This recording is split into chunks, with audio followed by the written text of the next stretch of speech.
Finally এই সবগুলো art এবার চলে যাবে নিজের গন্তব্যে। আর এই খাতায় আমি সবগুলো আর্ট করেছি। আর এই ছবিগুলো আঁকার সময় আমার যে ক্লায়েন্ট ছিল উনি কিন্তু আরো অনেকগুলো ছবি অ্যাড করেছেন, যেগুলো আমার অন্যান্য খাতায় রয়েছে, যেগুলো আমি তোমাদেরকে দেখাবো যে আমি কি কি দিলাম। আমার অনেক অনেক পুরনো পেইন্টিং, যেগুলো হচ্ছে বিভিন্ন খাতায় উনি আমার প্রোফাইল থেকে ছবি দেখে দেখে এগুলো চুজ করেছে এগুলো নেওয়ার জন্য। তো আমি সেই জিনিসগুলো সব এবার ছিঁড়ে ছিঁড়ে এক জায়গায় করছি। কেন জানি এত আগে এই ছবিগুলো এঁকেছি, এগুলোর প্রতি একটা মায়া হয়ে গিয়েছে। তোমরা শুনলে হাসবে, দুই একটা ছবি দেওয়ার সময় আমার মন একদম ভারী হয়ে যাচ্ছিল। কিন্তু এটাও পেইন্টারের একটা হচ্ছে স্বপ্ন পূরণ যে তার পেইন্টিং বিক্রি হবে। কিন্তু কেন জানি দুই একটা পেইন্টিং এর প্রতি আমার খুব মায়া জড়িয়েছিল। এটা ছিঁড়ছিলই না, কারণ এটা হচ্ছে ক্যানভাস প্যাডের উপর করা। এই জন্য আমি তোমাদের বলি ওয়াটার কালার করার জন্য ক্যানভাস প্যাড একদম সব থেকে বেস্ট। এটা হ্যান্ডমেড প্যাড। আর এটা হচ্ছে নর্মাল প্যাডের উপর করা আমার কলম স্কেচ। এখানে এই দুইটা কলমের স্কেচ কিন্তু যাচ্ছে। পরের প্যাডে আমার কিছু খুবই পছন্দের কলমের স্কেচ ছিল, যেগুলো আমি অনেক আগে করেছিলাম, তোমাদের ভালোবাসা পেয়েছিলাম অনেক। এখান থেকে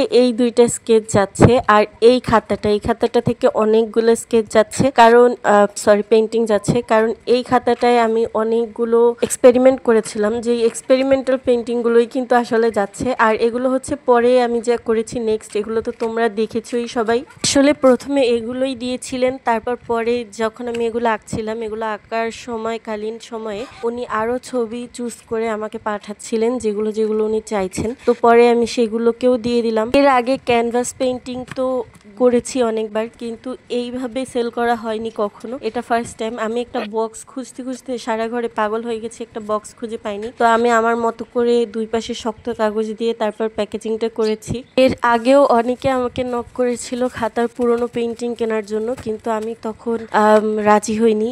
এবার কেন যেন রাজি হয়ে গেলাম। আসলে আমরা পেইন্টিং জমিয়ে রাখার জন্য কখনোই করি না, আমরা এগুলোকে কাউকে দিয়ে দেওয়ার জন্যই করি। তবে কিছু পেইন্টিং আমরা করি বিক্রি না করার উদ্দেশ্যে, যার সাথে মায়া জড়িয়ে পড়ে।